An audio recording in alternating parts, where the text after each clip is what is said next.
ओम नमो भगवते वासुदेवाय नमः। स्वागत है आप सभी का मेरे यूट्यूब चैनल पर। मैं हरिओम शर्मा मार्गशीर्ष मास के 6वें अध्याय की कथा सुना रहा हूँ। एक बार राजा युधिष्ठिर भगवान श्री कृष्ण से कहते हैं कि भगवान, तीनों लोकों में लक्ष्मी दुर्लभ है, लेकिन व्रत, होम, तप, जप, नमस्कार आदि किस कर्म के करने से स्थिर लक्ष्मी की प्राप्ति हो सकती है। धर्मराज युधिष्ठिर ने भगवान श्री कृष्ण से लक्ष्मी प्राप्ति का उपाय पूछा। उन्होंने कहा, हे प्रभु, लक्ष्मी जी को पाना बहुत ही कठिन है, लेकिन ऐसे कौन से व्रत, तप, दान हैं जिनके करने से माता लक्ष्मी की कृपा हो, लक्ष्मी जी स्थिर रूप से घर में निवास करें, राज्य में निवास करें। भगवान, आप सब कुछ जानने वाले हैं, इसलिए कृपा कर इसका वर्णन करें। भगवान श्री कृष्ण कहते हैं, महाराज, कहा गया है कि प्राचीन काल में भृगु मुनि की ख्याति नामक स्त्री से लक्ष्मी जी का आविर्भाव हुआ, यानी जन्म हुआ। भृगु जी ने विष्णु जी के साथ लक्ष्मी जी का विवाह कर दिया। लक्ष्मी जी की संसार में विशेष रूप से पूजा होती है। लक्ष्मी जी भी संसार के पति विष्णु जी को अपने वर के रूप में पाकर अपने को कृतज्ञ समझने लगी। इसके बाद वह अपने कृपा कटाक्ष से संपूर्ण जगत को आनंदित करने लगी। अब लक्ष्मी जी के प्रभाव से ही प्रजा में खेम व सौभाग्य होने लगा। सभी उपद्रव शांत हो गए। ब्राह्मण हवन करने लगे, देवतागण अवश्य भोजन प्राप्त करने लगे। राजा प्रसन्नता पूर्वक चारों वर्णों की रक्षा करने लगे। अब देवताओं को अति आनंद में निमग्न देखकर ब्रोचन जैसे दैत्यगण लक्ष्मी जी की प्राप्ति के लिए तपस्या तथा यज्ञ आदि करने लगे। वह सब सदाचारी व धार्मिक हो गए और फिर दैत्यों के पराक्रम से सारा संसार आक्रांत हो गया। कुछ समय के बाद देवताओं को लक्ष्मी का मद हो गया। अब वह सोच, पवित्रता, सत्यता और सभी उत्तम आचार भूलने लगे। देवताओं को सत्यशील तथा पवित्रता से देखकर लक्ष्मी जी दैत्यों के पास चली गई और देवतागण श्री विहीन हो गए। दैत्य भी लक्ष्मी जी को पाने पर बहुत गर्व से भर गए और वह कहने लगे, मैं ही देवता हूँ, मैं ही यज्ञ हूँ, मैं ही ब्राह्मण हूँ, संपूर्ण जगत मेरा ही स्वरूप है, ब्रह्मा विष्णु इंद्रादि सब मैं ही हूँ। इस तरह से दैत्य अहंकार से युक्त होकर अनेकों प्रकार के अनर्थ करने लगे।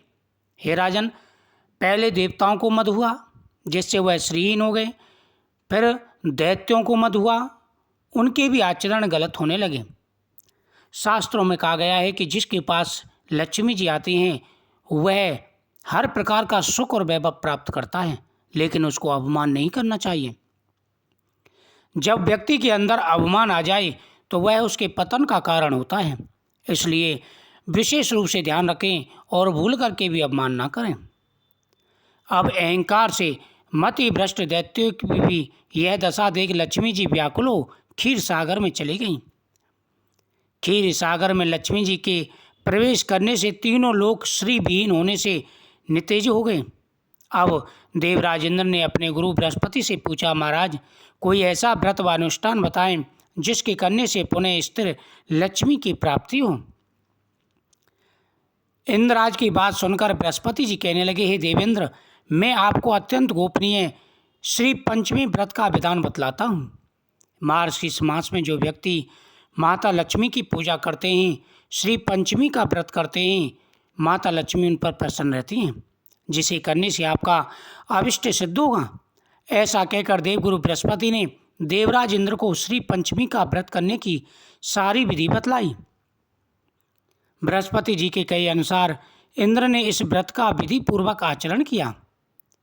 देवराज इंद्र को यह व्रत करते हुए देख विष्णु आदि सभी देवता, दैत्य, दानव, गंधर्व, यक्ष, राक्षस, सिद्ध, विद्याधर, नाग, ब्राह्मण, ऋषिगण तथा राजगण सभी यह व्रत करने लगे। कुछ काल तक यह व्रत करने पर उत्तम बल और तेज पाकर सभी ने विचार किया, समुद्र को मथकर लक्ष्मी और अमृत को प्राप्त किया जाए। इस विचार के आने पर देवता तथा असुर मंदराचल पर्वत को मथानी दही मतने वाली और बाँस की नाक को रस्सी बनाकर समुद्र मंथन करने लगी।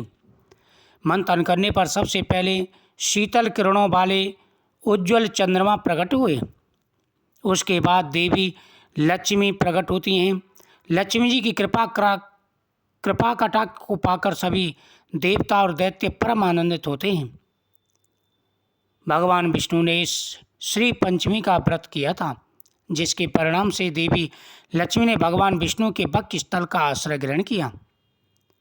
हे राजन, जो व्यक्ति नियम पूर्वक इस व्रत को करते हैं उनकी सभी मनोकामनाएं पूरी होती हैं। इंद्र ने भी इस व्रत को किया था, जिससे उन्हें त्रिभुवन का राज्य प्राप्त हुआ, लेकिन दैत्यों ने तामस भाव से इस व्रत को किया था, इसलिए ऐश्वर्य पाकर भी वे ऐश्वर्यहीन हो जाते हैं। बृहस्पति जी कहते हैं, महाराज, ऐसे व्रत के प्रभाव से श्री विहीन संपूर्ण जगत फिर से श्री युक्त हो गया। महाराज युधिष्ठिर सारी कहानी जानने के बाद कहते हैं, यदुत्तम, यह श्री पंचमी व्रत किस विधि से किया जाता है, इसे कब आरंभ किया जाता है और इसका क्या विधान है? भगवान कहते हैं, हे राजन, यह व्रत मार्गशीर्ष अगहन मास की शुक्ल पक्ष की पंचमी को किया जाता है। सुबह उठकर शौचादि से निवृत्त हो स्नान करके इस व्रत के नियम को धारण किया जाता है। इस व्रत में नदी पर स्नान किया जाता है और यदि नदी ना हो तो घर पर ही स्वच्छ जल में गंगा जल मिला के स्नान करें। 2 वस्त्र धारण कर देवता व पितरों का पूजन तर्पण करें। लक्ष्मी जी का पूजन करें। लक्ष्मी जी की ऐसी मूर्ति अथवा चित्र बनाएं जिसमें वह कमल पर विराजमान हो, उनके हाथ में भी कमल हो, आभूषणों से अलंकृत, जिन्हें 4 श्वेत हाथी स्वर्ण कलशों के जल से स्नान करा रहे हों। हे राजन, उसके उपरांत श्री भगवती लक्ष्मी प्रतिमा चित्र की निम्न मंत्रों से पुष्पों द्वारा अंग पूजा करें।